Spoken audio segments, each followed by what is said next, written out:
একদিন জীবনে হজ করে আসবে। কি করে আসবে? হজ। সমাজে নাম ফুটাবে কি আমি হাজি। হাজি কি টিকবে? আরে হজ তো সবার উপরে ফরজ না। হজ কি সবার উপরে ফরজ? কাদের উপরে ফরজ? যে বা যারা, যাদের ধন সম্পদ আছে, অ্যাবিলিটি আছে, হজ করতে যেতে পারবে, তাদের উপরে ফরজ। তার মানে সবার উপরে কি না?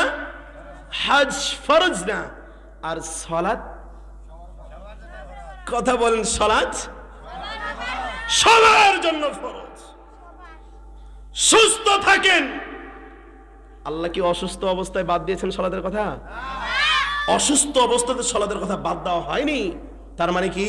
আপনি সুস্থ থাকেন, অসুস্থ থাকেন, ভালো থাকেন, বাজারে থাকেন, মাঠে থাকেন, ঘাটে থাকেন, যেই জায়গাতেই থাকেন, আপনাকে কি করতে হবে? সালাত আদায় করতে হবে। সমাজের কোন মানুষ কি কোনোদিন সালাতি বলে ডাক দিয়েছে? কথা আমার বুঝতেছেন না আপনারা? যারা দিনে রাত্রে 5 ওয়াক্ত সালাত আদায় করে, কয়েক তো, ওই ব্যক্তিদেরকে কেউ কি সালাত আদায়কারী করে ডাক দেয়? ও সালাত আদায়কারী, শোনো শোনো শোনো, এভাবে ডাক দেয়? যে নাম সে নাম ধরে ডাক দেয়। কিন্তু একদিন যদি হজ করে আসে, কয়দিন? সারা জীবনের জন্য তার নাম হাজি হয়ে যায়। আছে না নাই?